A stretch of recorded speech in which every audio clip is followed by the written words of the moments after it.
Mr. Chairman, let me just note for the record how much I appreciate Senator Gillibrand mentioning the island of Vieques and the situation in Puerto Rico in general. I don't have a question about that, but those listening should understand that there's bipartisan support for doing as much as we can as quickly as possible to alleviate the suffering there. You know, this is about America's water infrastructure needs and challenges, and you know, I don't know how well it's understood among the public until we have a disaster, how important our nation's infrastructure is, and how vital the Corps of Engineers is until you have an event, and then we wonder why it hasn't all been taken care of beforehand. And I particularly would direct our witnesses' attention to the Mississippi River and Tributaries program, which has been around since 1928 and is still not completed after all these years.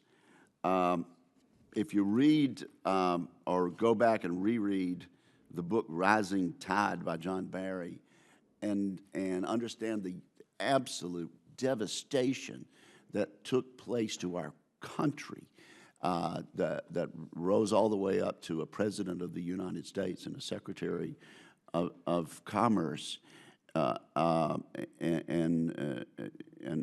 entire millions and millions of people.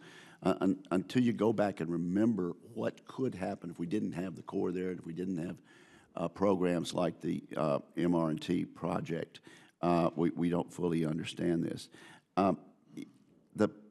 Some people out in the country like to call this pork barrel, or talk about projects as if they're somebody's pet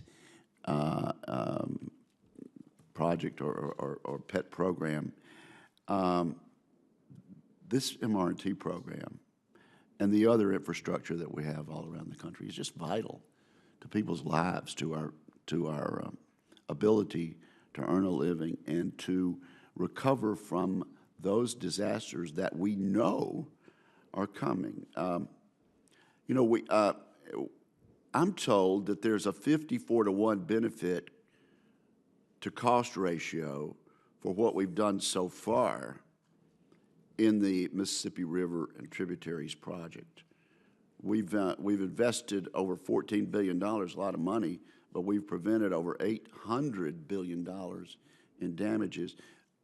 Lieutenant General, those figures pretty accurate, aren't they?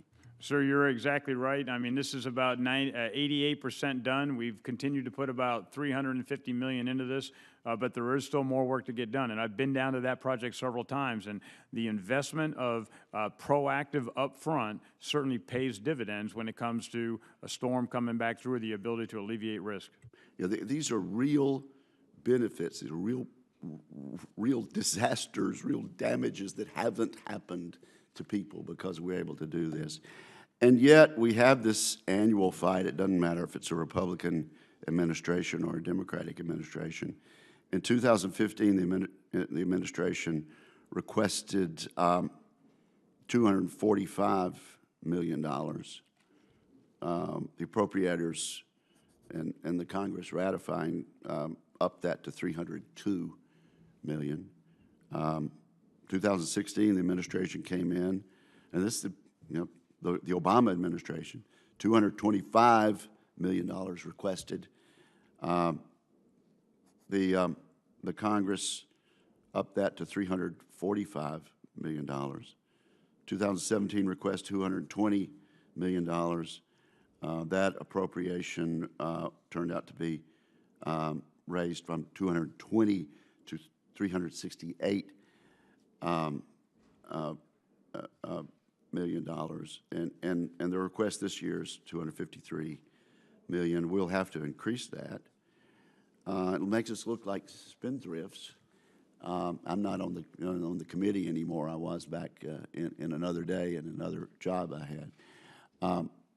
But it just seems to me that I'm not even going to ask you, Mr. Fisher, to justify this, because I think it would be unfair to you. Let me just say that this investment that we've made, that the Lieutenant General spoke about, that's gotten us to the point of 88% and saved all these lives and all this heartache, is really money that we've appropriated over and above what administration after administration after administration has been requesting.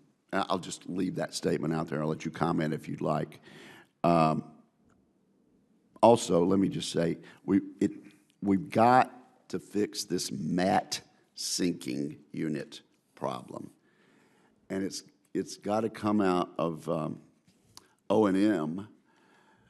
If we do what we need to do, General, if we need to do what we need to do on the mat sinking units, it's going to take quite a chunk out of O&M. Is that correct?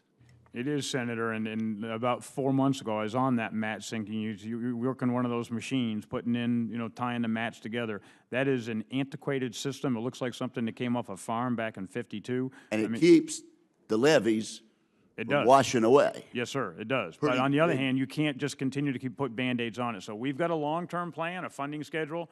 I mean, it's in the order of $20 to $30 million a year, but we would, at least myself personally, would continue to recommend to the committee to keep funding in that so we can continue to keep that critical. We got to replace this thing. And so that's what that funding schedule does, is continue to get the new unit back up and running and getting it on board. We're in the design right now, which is good. We've got some money this year. We're doing a prototype, but we see great value in a replacement for the mat sinking unit.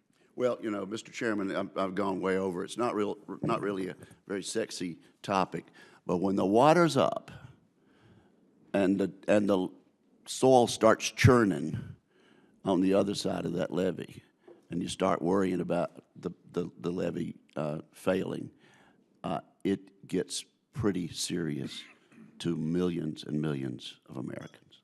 Thank you for your indulgence, Mr. Chair.